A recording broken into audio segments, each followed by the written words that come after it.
जानी टीवी देखने वाले सभी मुअज़्ज़ज़ नाज़रीन को मेरी तरफ से अस्सलाम वालेकुम। दोस्तों, आज की इस वीडियो में हम सैर करेंगे दुनिया के एक ऐसे मुल्क की जिसकी अपनी इकॉनमी है, अपना सदर है, अपनी करेंसी और अपना पासपोर्ट है, लेकिन फिर भी वो मुल्क आज़ाद नहीं। यानी आज हम बात करेंगे कतर के बाद दूसरे उस मुल्क की जिसके शहरियों को दुनिया के दूसरे अमीर तरीन शहरी माना जाता है।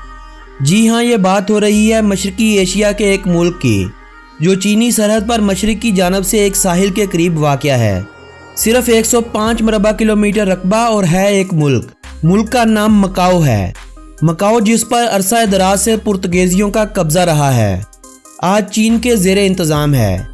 आखिर क्या वजह है कि चीन 2049 तक ना तो वहाँ अपनी हुकूमत कायम कर सकता है, ना अपना पासपोर्ट लागू कर सकता है और ना ही अपनी करेंसी वहाँ पर जारी कर सकता है।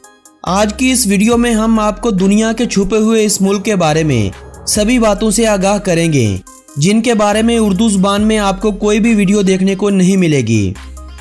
लेकिन वीडियो का बाकायदा आगाज़ करने से पहले मेरी सभी नए देखने वालों से गुजारिश है कि यूट्यूब पर मौजूद हमारे चैनल जानी टीवी को सब्सक्राइब कर लीजिए और सब्सक्राइब बटन के साथ बने घंटी के निशान को दबाना हरगिज़ ना भूलिएगा ताकि नई आने वाली कोई भी वीडियो आप दोस्तों से मिस ना हो जाए। दोस्तों, मकाओ की तारीख चीन की तारीख से अलग नहीं है। हज़ारों सालों से ये इलाका चीनी हुकूमतों का हिस्सा रहा है, चाहे वो बात हो कबीलों के दौर की या बात हो कई सदियों बाद की। लेकिन मकाओ चीन का वो इलाका था जिस पर ना तो चीनी हुक्मरान तवज्जो देते थे और ना ही ये इनके लिए कोई अहम इलाका था। साहिल समुंदर पर वाक़े ये शहर सिर्फ एक बंदरगाह के सिवा कुछ भी नहीं था। जब दौर शुरू हुआ नए इलाकों की दरियाफ्तों का, फिर चिटागोंग हो, बम्बई हो, गोवा हो या फिर हो मकाओ, सब पर पुर्तगीजियों का कब्जा हो चुका था। चीन का ये इलाका जो अरसा दराज से महरूमियों का शिकार था, पुर्तगीजियों के हाथ लगने के बाद तरक्की करने लगा। इस शहर को तजारत के मकसद के लिए इस्तेमाल किया जाने लगा। पुर्तगीजियों ने अपनी इन कॉलोनियों को यूरोप बना दिया, जिनके असरात आज भी इन जगहों पर पाए जाते हैं। आप मकाओ चले जाएं या गोवा या किसी भी ऐसी कॉलोनी में जहां पर पुर्तगीजी कब्जा कर चुके हों, इन सभी जगहों पर आपको यूरोप का रंग झलकता दिखाई देगा। 1557 में बाकायदा तौर पर मकाओ पुर्तगीजी इंतज़ामिया के पास चला गया था। 1 दिसंबर 1887 को बाकायदा तौर पर मकाओ में पुर्तगीजी कॉलोनी की बुनियाद रख दी गई। तालीम, सेहत और ज़रूरियात ज़िंदगी की तमाम सहूलियात मकाओ के शहरियों को मिलने लगी। पुर्तगीजी कॉलोनी बनने के साथ ही मकाओ की किस्मत बदलने का दौर शुरू हो गया। जुए, शराब खाने और बेहयाई की सभी हदूद पार करने में चीन का ये इलाका मकाओ सबसे आगे था। दूसरी जंग अजीम के मौका पर जापानियों ने मकाओ पर कब्जा करने की पूरी कोशिश की, मगर वो कब्जा करने में तकरीबन नाकाम ही रहे। 1971 में चाइना ने अक़वाम मुत्तहिदा से दरख्वास्त की थी कि हांगकांग और मकाओ को कॉलोनियों की लिस्ट से निकालकर उन्हें चाइना का हिस्सा बना दिया जाए। 1987 में पुर्तगाल और चाइना के मकाओ के मामले में मुज़ाकरात हुए। 12 साल बाद यानी 20 दिसंबर 1999 के रोज़ पुर्तगाल ने मकाओ चाइना को ट्रांसफ़र कर दिया। पिछले मुसलसल 442 सालों से इस छोटे से मुल्क पर पुर्तगाल की हुकूमत कायम थी। मकाओ के बारे में अगर दिलचस्प हक़ाइक़ की बात की जाए तो इस मुल्क का कुल रकबा 105 मरबा किलोमीटर बनता है, जबकि हैरानकुन तौर पर मुल्क का 73% हिस्सा पानी पर मुश्तमिल है। सिर्फ 29.2 मरबा किलोमीटर रकबा ज़मीनी रकबा है, जहां पर इस मुल्क की 6,67,400 अफराद की आबादी मुकीम है। मुस्तकबिल में 2049 के बाद भी इस मुल्क की आज़ादी का कोई वजूद नज़र नहीं आता।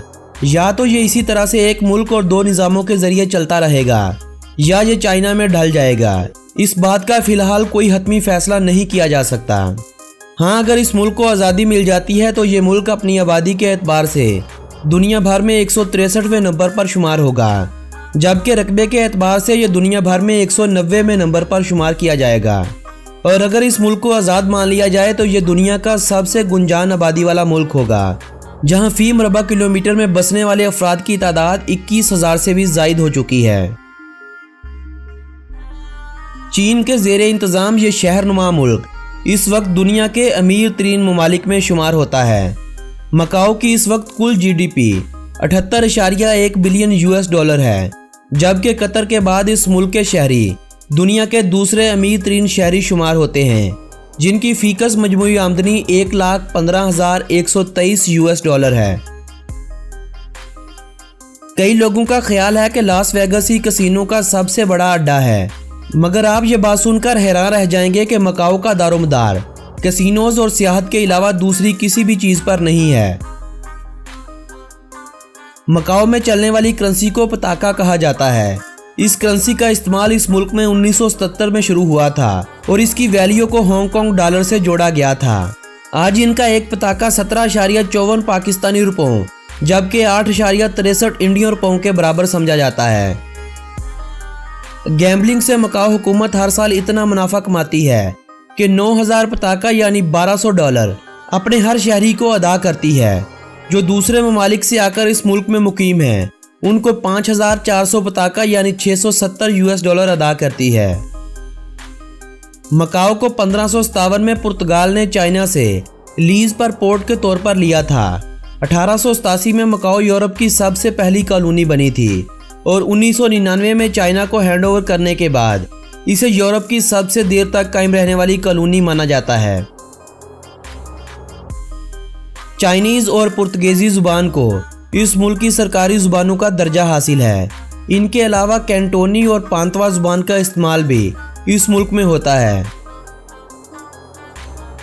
दुनिया में हाईएस्ट बंगी जंप मरवाने का एजाज भी इसी मुल्क के पास है।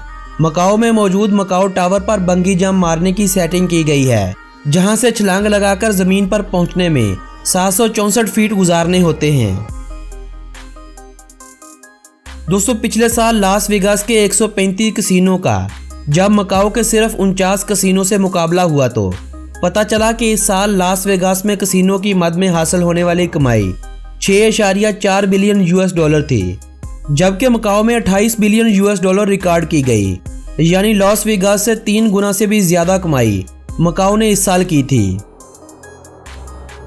मेनलैंड चाइना और हांगकांग हत्ता के पूरे चीन में गैम्बलिंग पर पाबंदी आयद है, जबकि चीन के मातहत इस मुल्क मकाओ में इस काम को सरकारी सरपरस्ती हासिल है। सिर्फ जुए खाने और शराब खाने ही नहीं, बेहयाई की सभी हदूद में यह हिस्सा चीन को बहुत पीछे छोड़ आया है। हजारों नहीं, लाखों नहीं, बल्कि करोड़ों अफराद हर साल इस मुल्क में सफर पर आ रहे हैं। साल 2016 में 3,09,50,000 अफराद ने इस मुल्क का सफर किया, जिनमें 2,04,00,000 से जायद चाइनीज थे। मकाओ का दर्जा हरारत औसतन साल भर 16 से 20 डिग्री सेंटीग्रेड होता है। मकाओ का शुमार दुनिया के उन ममालिक में होता है जहां पर बारिशें बहुत ज़्यादा होती हैं। दुनिया में मोनाको एक ऐसा मुल्क है जहां इंसानों की औसतन उम्र 89 साल होती है। इंसानों की औसतन उम्र के हवाले से दुनिया में दूसरे नंबर पर नाम आता है मकाओ का, जहां पर इंसानों की औसतन उम्र 84 साल होती है। विनेशन मकाओ इस वक्त दुनिया का सबसे बड़ा कसीनो है, जो अपने फैलाव के सबब एशिया की तीसरी बड़ी होटल बिल्डिंग और दुनिया की छठी बड़ी बिल्डिंग मानी जाती है। गैम्बलिंग और टूरिज्म के अलावा ये मुल्क बच्चों के खिलौने, कपड़े की सनत और जूते की सनत की वजह से बहुत ज़्यादा मशहूर हो चुका है। मकाओ में इस वक्त तालीम की शरह 96.5 साल है। अपनी तिजारत को बरकरार रखने के लिए बेल्जियम और पुर्तगाल में मकाओ के दफातर मौजूद हैं, जबकि चीन के ज़ेरे इंतज़ाम होने की वजह से मकाओ के किसी भी मुल्क के साथ सफारती ताल्लुकात कायम नहीं हो सके। 2010 से पहले पाकिस्तानी और बांग्लादेशियों के अलावा मजीद 4 ममालिक को मकाओ में जाने के लिए वीज़े की ज़रूरत नहीं होती थी। इन दीगर 4 ममालिक में नेपाल, वियतनाम, नाइजीरिया और श्रीलंका के नाम आते हैं, जबकि भारतीयों का शुमार आज भी दुनिया के उन ममालिक में होता है जो 30 दिनों के लिए मकाओ में बगैर वीज़ा रहने की सलाहियत रखते हैं। मकाओ में जाने के लिए आपको इस मुल्क का वीज़ा चाइना की एम्बेसी से हासिल करना होगा। मकाओ में अगर आपको शॉपिंग करनी है और आपके पास मकाओ की करेंसी नहीं है तो आप हांगकांग डॉलर का इस्तेमाल यहाँ पर बआसानी कर सकते हैं, क्योंकि यहाँ पर हांगकांग डॉलर का इस्तेमाल मुकामी करेंसी पताका से भी ज़्यादा हो रहा है। मकाओ में बसने वाले शहरियों के पास आज भी मकाओ और पुर्तगाल दोनों ममालिक की शहरियत मौजूद है। आप ये मत सोचें कि ये इलाका चाइना के मातहत है तो चाइनीज़ लोगों का हुआ। ना तो चाइनीज़ लोगों को वहाँ पर मुस्तकिल रहने की इजाज़त हासिल है और ना ही वहाँ काम करने की। चाइनीज़ को मकाओ में जाने के लिए हमारी तरह पहले वीज़ा अप्लाई करना पड़ता है और इनकी भी एक मखसूस तादाद है कि हर साल कितने चाइनीज़ इस मुल्क में सैर के लिए जा सकते हैं। दोस्तों, मकाओ का असल और मुकम्मल नाम मकाओ अवामी जमहूरिया चीन का खुसूसी इंतज़ामी इलाका है। प्लस 853 इस मुल्क का कॉलिंग कोड और MO इस मुल्क का कंट्री डोमेन नेम है। इस मुल्क में थोड़ी सी तादाद मुसलमानों की भी आबाद है। मकाओ मस्जिद के नाम से एक मस्जिद भी यहाँ 2007 से कायम है। फातिमा और उमर दो ऐसे नाम हैं जो मुसलमानों और क्रिश्चियंस के बच्चों के इस मुल्क में सबसे ज़्यादा रखे जाते हैं। बुद्ध मत के मानने वाले, बहाइयत के पैरोकार और मसीही प्रोटेस्टेंट फ़िरका भी इस मुल्क में मुकीम है। मकाओ की 50% आबादी बुद्ध मज़हब की मानने वाली है। चाइना की पुलिस और सिक्योरिटी फोर्सेस इस मुल्क में ना तो दाखिल हो सकती हैं और ना ही कोई कार्रवाई कर सकती हैं, क्योंकि सिक्योरिटी का इंतज़ाम इनका अपना है, जबकि चाइनीज़ आर्मी इस मुल्क की हिफाजत पर मामूर है। दफा और खारजा के अमूर इस वक्त चाइना के ही पास हैं। ये मुल्क हांगकांग से 57 किलोमीटर लंबे पुल की मदद से जुड़ा हुआ है। मकाओ इस वक्त दुनिया का 9वां तेजी से तरक्की करने वाला मुल्क है। एक वक्त था जब इस मुल्क में आमदोरफ्त का सबसे ज़्यादा इस्तेमाल होने वाला जरिया रिक्शा हुआ करता था, मगर आज सिर्फ विजिट के लिए रिक्शे का इस्तेमाल होता है। रिक्शे को इस मुल्क में ट्रिक्शा कहा जाता है। मकाओ की आबादी सबसे ज़्यादा गैम्बलिंग के शोबे में नौकरी करना पसंद करती है। आबादी बहुत ज़्यादा बढ़ जाने की वजह से अब मकाओ की हुकूमत किसी गैर मुल्की को नेशनैलिटी नहीं दे रही, जबकि मकाओ के मुकाबले में हांगकांग में नेशनैलिटी हासिल करना कदरे आसान है। दोस्तों, ये थी मकाओ के बारे में दिलचस्प मालूमात से भरी हुई एक तफरीही वीडियो। अगर ये वीडियो आप दोस्तों की मालूमात में इजाफे का सबब बनी हो तो इस वीडियो को अपने अजीज़ो अहबाब के साथ व्हाट्सएप और फेसबुक वाल पर शेयर करते हुए अपनी पसंदीदगी का इजहार करें। मेरी हौसला अफजाई के लिए वीडियो को लाइक करना हरगिज़ ना भूलिएगा। हम अपनी वीडियोस में किस तरह बेहतरी ला सकते हैं, अपनी तजावीज़ बज़रिया कमेंट हमें अरसाल कर दीजिएगा। आप दोस्तों से मुलाकात होगी ऐसी ही किसी मालूमाती वीडियो के ज़रिए। तब तक के लिए अपने इस दोस्त मोहम्मद नबील को दीजिएगा इजाज़त। अल्लाह निगहबान।